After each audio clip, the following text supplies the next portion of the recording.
Good morning সবাইকে। আজকে আমরা 16ই জুলাই যত ইম্পর্টেন্ট কারেন্ট অ্যাফেয়ার্স আছে সেগুলি দেখবো এবং সেগুলি নিয়ে ডিটেলস অ্যানালাইসিস করব। তো শুরু করছি আমরা আজকে আমাদের প্রথম কারেন্ট অ্যাফেয়ার্স নিয়ে। Who has become the new prime minister of Nepal? নেপালের নতুন প্রধানমন্ত্রী কে হয়েছে? এটা অ্যান্সার হবে কেপি শর্মা ওলি। কেপি শর্মা ওলি, যিনি আগে নেপালের প্রাইম মিনিস্টার ছিলেন, উনি আবার নতুনভাবে প্রাইম মিনিস্টার নিযুক্ত হয়েছেন। এই যে ইনি হচ্ছেন কেপি শর্মা ওলি। আর নেপালের লোকেশন, এই যে নেপালের লোকেশন এটা আপনারা রিসেন্টলি নিউজে দেখেছেন, রিসেন্টলি কিছু মাস আগে কালা পানি ও লিম্পাধুরা নিয়ে নেপাল ও ভারতের মধ্যে একটা বিবাদ সৃষ্টি হয়েছে। লাস্ট অবধি দেখা যাক কী হচ্ছে এটা নিয়ে। এবার নেক্সট কোয়েশ্চেন চলে যাই। According to the first multi city study of the Lancet, where are the most death due to the air pollution? ল্যান্ডসেন্টের প্রথম মাল্টি সিটি সমীক্ষা অনুসারে বায়ু দূষণের সবচেয়ে বেশি মৃত্যু কোথায় হয়েছে? এটা অ্যান্সার হবে দিল্লি। দিল্লিতে বায়ু দূষণের ফলে সবচেয়ে বেশি মৃত্যু হয়েছে, যা ল্যান্ডসেন্ট ফার্স্ট মাল্টি সিটি স্টাডি ল্যান্ডসেন্টে দেখা গেছে। দিল্লির দৈনিক ও বার্ষিক মৃত্যু সবচেয়ে বড় অংশ রয়েছে PM 2.5 জন্য দায়ী, যা 2.5 মাইক্রোমিটার তার কম ব্যাসের কণার কারণে ঘটে। PM 2.5 মানে হচ্ছে, PM এর ফুল ফর্ম হচ্ছে পার্টিকুলেট ম্যাটার, যা কণা দূষণ নামে পরিচিত। প্রতি বছর দিল্লিতে প্রায় 11.5% মৃত্যু বায়ু দূষণের ফলে হয়, যেটা মোটামুটি প্রায় 12,000 মানুষের মৃত্যু বায়ু দূষণের জন্য হচ্ছে, যা যে কোনো দেশের যে কোনো সিটির থেকে সবচেয়ে বেশি। বায়ু দূষণে কী কী রোগ হয়? হাঁপানি, ব্রঙ্কাইটিস, কার্ডিওভাস্কুলার রোগ, ক্যান্সারের মতো শ্বাসকষ্ট রোগ ও স্ট্রোক, এগুলি বায়ু দূষণের ফলে হতে পারে। এই দিল্লিতে পলিউশন বেড়ে গেছে। এবার নেক্সট কোশ্চেন চলে যায়। Which Indian artist won the golden sand master award at the international sand sculpture championship held in Russia? রাশিয়ায় অনুষ্ঠিত আন্তর্জাতিক বালি ভাস্কর্য চ্যাম্পিয়নশিপে ভারতীয় শিল্পী গোল্ড স্যান্ড মাস্টার পুরস্কার জিতেছে? এটার আনসার হবে সুদর্শন পাটনায়ক। সুদর্শন পাটনায়ক এই রাশিয়ার যে ইন্টারন্যাশনাল স্যান্ড স্কাল্পচার চ্যাম্পিয়নশিপ হয়েছে সেটাই গোল্ডেন স্যান্ড মাস্টার অ্যাওয়ার্ড পেয়েছে। এই প্রখ্যাত ভারতীয় বালি শিল্পী সুদর্শন পাটনায়ক রাশিয়ার সেন্ট পিটারবার্গে অনুষ্ঠিত, কোথায় অনুষ্ঠিত হয়েছে? রাশিয়ার সেন্ট পিটারবার্গে অনুষ্ঠিত আন্তর্জাতিক বালি ভাস্কর্য চ্যাম্পিয়নশিপে মর্যাদাপূর্ণ গোল্ডেন স্যান্ড মাস্টার পুরস্কারটি জিতেছে। এটি 4 থেকে 12 জুলাই পর্যন্ত অনুষ্ঠিত একটি ইভেন্টে বিশ্বব্যাপী 21 জন মাস্টার ভাস্করদের অংশগ্রহণ ছিল। পটনায় বিজয়ী বালি ভাস্কর্যে ভগবান জগন্নাথ এবং তার ভক্ত বলরাম দাস 14 শতকের একজন কবিকে বহনকারী করে একটি 12 ফুটের রথ চিত্র করেছে। ছবিটা দেখে নিয়ে কি বানিয়েছে, এই যে এইটা বানিয়েছে, এই রথ চিত্রটা বানিয়েছে, এই জন্য অ্যাওয়ার্ডটি পেয়েছে। এই যে এটা উড়িষ্যারিনী। নেক্সট কোয়েশ্চেন চলে যায়। Who won the man single title at Wimbledon open? Wimbledon ওপেনে ম্যান সিঙ্গেল টাইটেল কে পেয়েছে? এটা অ্যান্সার হবে কার্লোস অ্যালকারাস। কার্লোস অ্যালকারাস এই অ্যাওয়ার্ডটি পেয়েছে। রবিবার উইম্বলডনে পুরুষ এককের ফাইনালে ডিফেন্ডিং চ্যাম্পিয়ন্স কার্লোস অ্যালকারাস সাবিয়ালোভের বিরুদ্ধে জিতেছে। নামটা মনে রাখলেই হবে। উইম্বলডন পুরুষ একক জিতেছে, যে টাইটেলটা জিতেছে। বেশি কিছু আছে, জাস্ট কোয়েশ্চেন নামটাই আছে। এই যে ম্যান সিঙ্গেল টাইটেল উইম্বলডন ওপেনে জিতেছে, এটা হচ্ছে কার্লোস অ্যালকারাস। নামটা মনে রাখবে, কার্লোস অ্যালকারাস। এবার নেক্সট কোয়েশ্চেন চলে যায়। এই যে নিয়ে হচ্ছেন কার্লোস অ্যালকারাস, উনি কার্লোস অ্যালকারাস এই যে অ্যাওয়ার্ডটি জিতেছেন। নেক্সট কোয়েশ্চেন চলে যায়। When was world youth skill day celebrated? বিশ্ব যুব দক্ষতা দিবস কবে পালন করা হয়? এটার অ্যান্সার হবে 15 জুলাই। প্রতি বছর 15 জুলাই এই যে world youth skill day celebrate করা হয়। প্রতি বছর 10 জুলাই পালন করা হয়। উদ্দেশ্য হচ্ছে বেকারত্ব ও স্বল্প কর্মসংস্থান মোকাবিলা করার জন্য যুব সমাজের দক্ষতা বাড়ানো। এটা থিম কি হচ্ছে 2024-এ? Youth skill for peace and development. Youth skills for peace and development 2024 theme.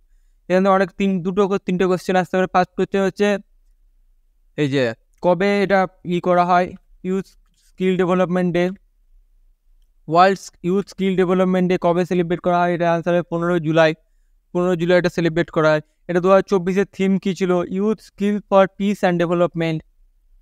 এটা মেন উদ্দেশ্য কি? Promotion youth skill development two tackle unemployment and under employment. এরকম কোয়েশ্চেন আসতে পারে একটা টপিক থেকে। আর নেক্সট কোয়েশ্চেন চলে যায়, in which state in the Vizhinjam international port located? Vizhinjam আন্তর্জাতিক বন্দর কোন রাজ্যে অবস্থিত?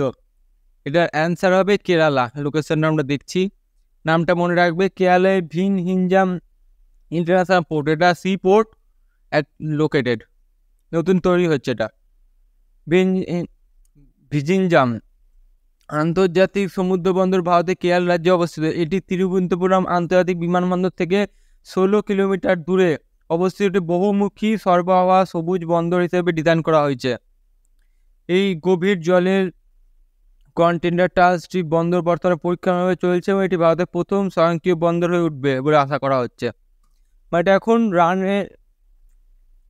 এখন টেস্টিং পিরিয়ডে আছে এই বন্দরটি, পরবর্তীকালে এটি প্রথম স্বয়ংক্রিয় বন্দর হিসাবে যুক্ত হবে ভারতে।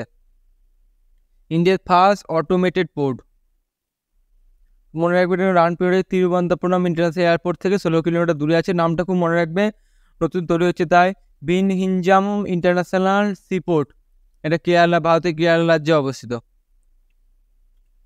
এই যে এই লোকেশন ভিনহিনজাম ইন্টারন্যাশনাল পোর্ট, এই যে এইখানে কেরালা, এইখানটা কেরালা। এবার নেক্সট কোয়েশ্চেন চলে যায়, the new species discovered from the western ghat is name Habrosestum Swaminathan after M S Swaminathan, what is related to? পশ্চিমঘাট থেকে আবিষ্কৃত নতুন প্রজাতির নাম হচ্ছে এম এস স্বামীনাথনের নাম অনুসারে হ্যাব্রোসেন্টাম স্বামীনাথন রাখা হয়েছে। এটি কোন প্রজাতির সঙ্গে সম্পর্কিত? এটার অ্যান্সার হবে জাম্পিং স্পাইডার।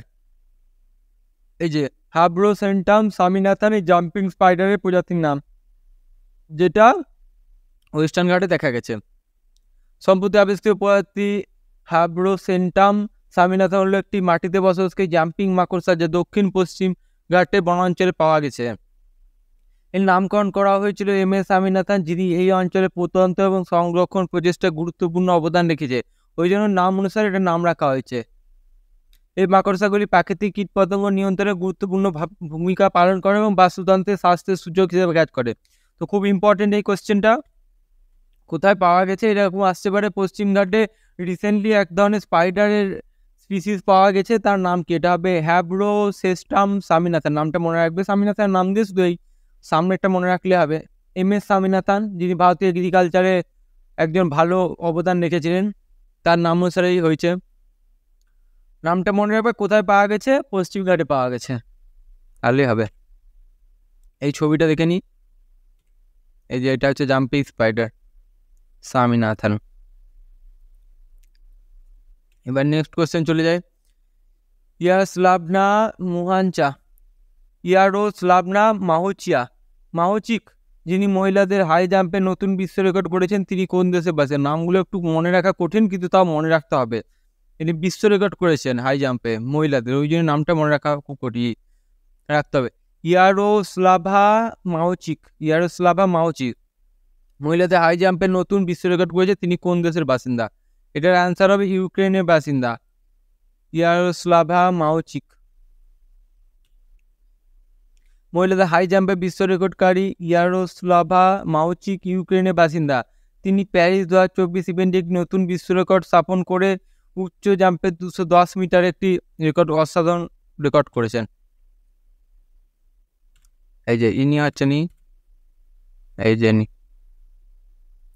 ইনি রেকর্ড করেছেন। এবার নেক্সট কোয়েশ্চেন চলে যাও, who has been selected for the Hans von Hentig prize? Hans von Hentig প্রাইজের জন্য কাকে নির্বাচন করা হয়েছে? এটা অ্যান্সার হবে কে চোকালিঙ্গাম। ইনি হচ্ছেন তামিলনাড়ু একজন সায়েন্টিস্ট, এই প্রফেসর। ভিক্টিমোলজির বিখ্যাত ভারতীয় অধ্যাপক কে চোকালিঙ্গাম ওয়ার্ল্ড সোসাইটি অফ ভিক্টিমোলজির দ্বারা হ্যান্স ভন হেন্টিং পুরস্কারের জন্য নির্বাচিত হয়েছে। এই মর্যাদা পুরস্কারটি ভিক্টিমোলজির বিখ্যাত অগ্রগামী হান্স ফন হেন্টিংয়ের স্মরণে দেওয়া হয়। এই অ্যাওয়ার্ডটি দুটো কোশ্চেন আসতে পারে, কোন ইন্ডিয়ানকে এটি দেওয়া হচ্ছে? কে চোকালিঙ্গামকে দেওয়া হচ্ছে এই অ্যাওয়ার্ডটি। এই অ্যাওয়ার্ডটি কার স্মরণে দেওয়া হয়? এটা বিখ্যাত ভিক্টোলজি হ্যান্স ভন হেন্টিংয়ের উদ্দেশ্যে এই অ্যাওয়ার্ডটি দেওয়া হয়। ভিক্টিমোলজিতে যারা থাকে পারদর্শী তাদেরকে অ্যাওয়ার্ডটি দেওয়া হয়। এবার নেক্সট দেখে নিই ইনিকে অ্যাওয়ার্ড দেওয়া হচ্ছে। নেক্সট কোশ্চেন চলে যাবে, হুইচ মিনিস্ট্রি লঞ্চ প্রজেক্ট পারি, কোন মন্ত্রণালয় প্রজেক্ট পারি চালু করেছে? এটা হবে ministry of culture. Ministry of culture এই প্রজেক্ট লঞ্চ করেছে। 2021 থেকে 23 জুলাই 2024 তারিখে নয়াদিল্লি বিশ্ব ঐতিহ্য কমিটির সভার 46তম অধিবেশন উপলক্ষে ভারত সরকার সংস্কৃতি মন্ত্রক মানে কালচার মিনিস্ট্রি পারি ভারত পাবলিক আর্ট শুরু করেছে। 46 ওয়ার্ল্ড হেরিটেজ কমিটির মিটিং হয়েছে 46 যেটা দিল্লিতে অনুষ্ঠিত হবে সেটা নিয়ে ভারত সরকার এটা করেছে। পারির ফুল ফর্ম হচ্ছে public arts of India. Next question চলে যায়, according to world population prospect report 2024 what is the estimate of India population by 2060? World population prospective report অনুসারে 2024 অনুসারে 2060 সালের মধ্যে ভারতের জনসংখ্যা কত অবধি পৌঁছাবে? এটার অ্যান্সার 1.7 বিলিয়ন। ভারতের জনসংখ্যা 1.7 বিলিয়ন পৌঁছাবে, এটা অনুমান করা হচ্ছে। United nation department of economic and social affairs ভবিষ্যৎবাণী করেছে যে ভারতের জনসংখ্যা 2060-এর দশকে প্রথম দিকে প্রায় 1.7 বিলিয়ন হবে। এই শীর্ষে পৌঁছানোর পর এটি 12% হারে হ্রাস পাবে এবং 2021 সালে এটা 1.5 বিলিয়ন হবে।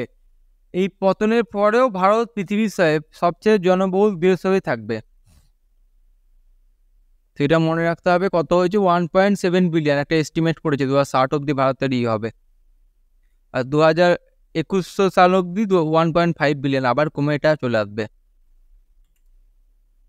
আবার এবার নেক্সট কোয়েশ্চেন চলে, where did DD Robocon India 2024 being organise? DD Robocon 2024 India 2024 কোথায় অর্গানাইজ করা হয়েছে? এটার আনসার হবে নিউ দিল্লিতে ডিডি রোবোকন ইন্ডিয়া 2024 অর্গানাইজ করা হয়েছে। এটা কি একটু দেখে নিই। ডিডি রোবোকন ইন্ডিয়া 2024 আয়োজন করা হয়েছে IIT দিল্লি প্রসার ভারতীয় সহযোগিতায়।